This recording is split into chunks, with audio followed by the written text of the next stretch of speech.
I know I'm not the only person who's going through this at the moment, but I know that these current job boards, Indeed, LinkedIn, Reed, anything you can fucking think of, is some of the most horrible experiences to be a part of right now. And it's not just because the job market's low, it's because they're trying to convince you that it's not. Every single day, I will get an email or an alert or a notification from LinkedIn, whatever these ones saying, this job that you've been looking for, this person's hiring for it. Why don't you apply? Or I think you're great for this role. Why don't you apply? Or a recruiter is messaging you to get you to send them their CV so they can put you forward for this job, and they just never hear back. It's such a demonic, like that's the only way I can think about it. It's such a leechy, parasitic relationship that people have with these jobs and these recruiters and these job boards, because they are. You wouldn't think that the UK is going through a state of unemployment. You wouldn't think that there's a cost of living crisis. You wouldn't think that the UK economy is failing by the amount of jobs that are being posted on a day-to-day basis. More jobs, right, genuinely mean, if there's more jobs coming on board, genuinely means that companies are growing and they need to hire more people because they're making more money and they want to keep making more money. Not many people are on a job board for a role which needs to save a company. They're usually headhunted, I'm going to be completely honest. But you wouldn't think with the way that they're posting. And that is just a sign of how scammy this whole situation is. So I recently spoke with a recruiter, someone who's worked in the industry, and one thing that they said is a lot of these jobs and these major job boards or these massive, recruitment companies do is they will re-upload the same job over and over and over again. There's jobs on LinkedIn that have been available for 6 months, right? 6 months. There's a board out there called Cosmic Partners, right, on LinkedIn. If you're in sales, you've definitely seen them, right? I've applied for pretty much every role they fucking advertise. I'm going to be 100% real with you, right? And I'm confident in my ability to get jobs, and I'm confident in my CV. I've applied for every role they've applied to. I have not yet got a human conversation. And look, you can look around and say, maybe your CV just isn't good enough. I'm going to tell you it is. I have 8 years of experience. They were looking for new starters at a 35k salary plus thing, just to do cold calling and outbound dialing and outbound reach. That is a job I can do. That is a job I'm more than comfortable doing. That's actually exactly what I want to do. So it's the fact that I'm not even getting an interview. It's the job I've been doing. I just want to move to a different company where I can actually progress. They're not available. And my friend went, yeah, they just relist the same job, so you keep applying, they keep your data on board, because when they keep your own data on board, they can advertise to the companies, oh, look at the list of clients that I've got, and it also prepares them for when their jobs are about. And it's just disgusting. It's just disgusting, because these are people's livelihood that you're dealing with, right? You're getting people's hopes up. They're seeing an opportunity that you've turned on your notifications for. You're targeting these individuals, right? Because like any other thing in the world, these recruitment companies, these job boards are targeting people. They have a marketing budget, right? They have psychology on how to get the most people to apply so that you can send in your data so that they can generate revenue or they can sell your data.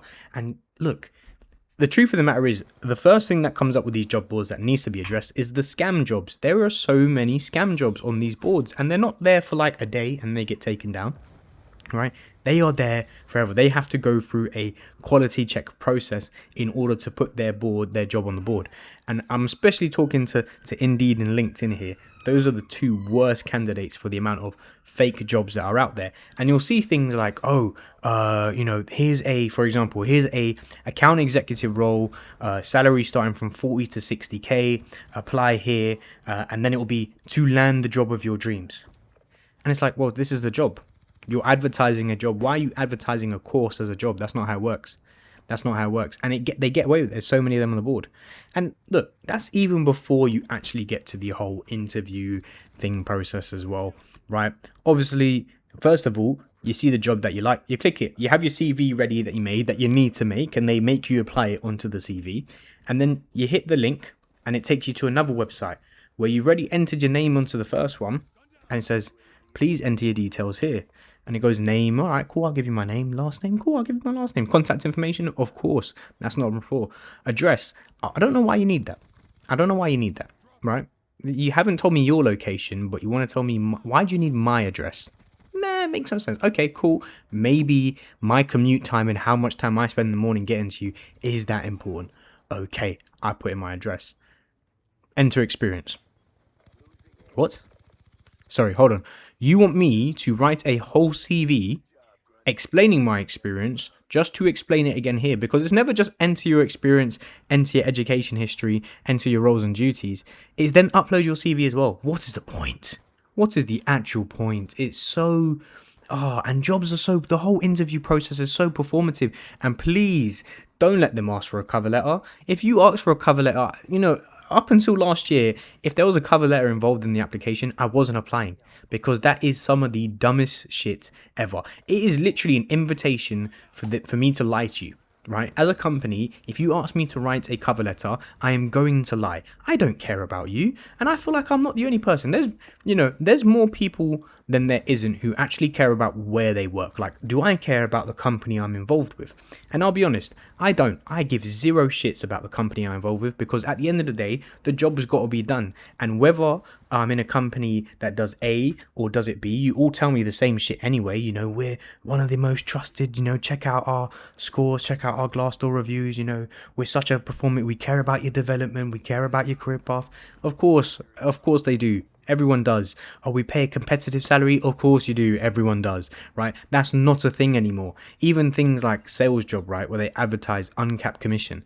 Everyone has uncapped commission. That is not a benefit. That is a industry standard. Change that. But in the cover letter, you want me to sit there and write, I want to work for you because I believe you do. No, I don't care. I just care about who's the person sitting next to me when I'm at work. Do I get along with the managers? Is the job somewhat fulfilling and makes me enough money to live by, right? If I want to build a career, that will come later down the line. But I'm not doing that for 25k. Come on. I'm not doing that for minimum wage. I'm not doing that so I still have to worry about, can I afford to go out and eat at lunch today, or do I need to pack in my food, or paying £400 for travel just to get into London for this role? It makes zero sense.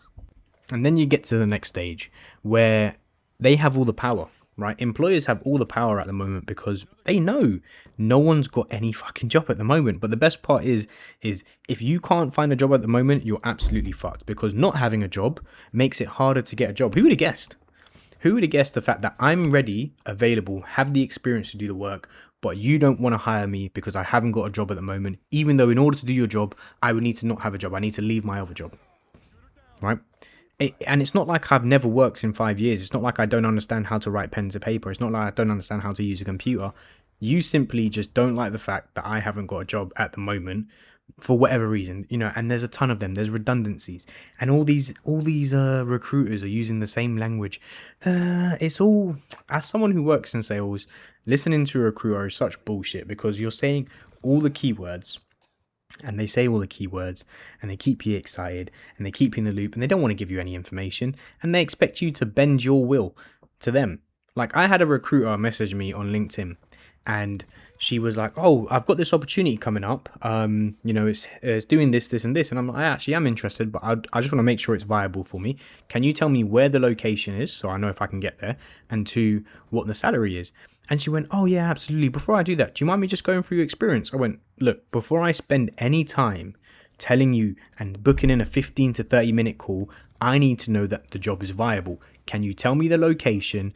And can you tell me the salary range, right? Because I'm not going to do this for a 20k job. I'm not going to do this for a job that takes me 2 hours to get to. I'm not doing that. So I said that to her, and she went, well, that's not really the attitude I want to put forward to my recruiters. And I went, I don't care. If you can't tell me where this job is and what the range is, why are you messaging me? Like, I don't care. That's a terrible way. That you're not going to get any fucking real value clients, are you? If you're just going to waste their time. And it's such a, I'm sitting here and I'm complaining and I'm moping about. I know I'm not the only one, right? And look, I also understand I'm in a very blessed position to have the job, but it's also inspiring. And I've come on this rant. I've just jumped on to explain this rant, to just explain it. This is a world that doesn't matter anymore. Like, it's so dark to say, because money does make the world go round, and it's how you're going to be able to survive in this shitty ass planet and this capitalist society. But it is a case where I saw this quote, and it's part of the reason I've started this channel and my other channels. It is now almost as viable to chase your dreams as it is to get a job. And the way that applying for jobs and these job boards and these recruiters and how an interview stage goes and all this Hail Mary, jump through hoops, yes sir, how high sir, you know, can I have some more, sir? Like all this abuse that you've got to deal with, all this constant rejection. It's not easy. You know, everyone has to be a salesperson now with how you have to deal with rejection, right? Like, because like I said, applying for a job is your livelihood. It's your bread and butter. It's literally the reason, like it's part of your breath now. You can't survive without money in this economy. You can't survive without money in this world. There is no world and there's no government gracious enough, minus a very few. You know, the UK does it, but it doesn't do it for its people in the situation at the moment. It does it for people who have a really tough situation. And you know, money that it will run out. It will run out because they're going to charge us on the debt, right? They're going to charge everyone else. They're going to backfire it, and eventually the company's going to leave. But that's my point. But the point is this whole thing about applying for roles and going for jobs and chasing your dream career, it's not viable anymore. It's not the world anymore. And I think as employers, you guys need to understand that. Like for me, if I was to employ someone today, if I had the wealth, because truth of the matter is everyone you employ as a company, they bring in more value just by existing in the company than they do, right? You know, it's very rare that someone you hire makes you more money than you are paying them. Sorry, makes you less money than you are paying them, right? You are always bringing in more money as a asset to a company than you are. That's why they've hired you. They've looked at it. They went, if this person comes here and does the bare minimum role, if they do the absolute bare minimum, we will still make more money off them being here than not. And it's, you know, it's a longevity cost. But it is a case where all of this stuff and all of this work, if I was to hire someone right now, you know, I think I'd want to keep them. I'd focus about me keeping them happy, give them a 4-day work week, pay them a livable wage, like, and I get it, right? Companies are struggling as well, but not these big ones, not these massive ones, not the ones that I can afford to keep advertising their role on these job boards because you have to pay for that. But yeah, that was just a rant for today. It's a tough day, man. It's a tough day. Like I said, just go chase your dreams and stuff, man. I've been sitting here thinking about business ideas for like the last 4 hours, and I'm hating my job every moment, but I can't leave, and I know I'm not the only one.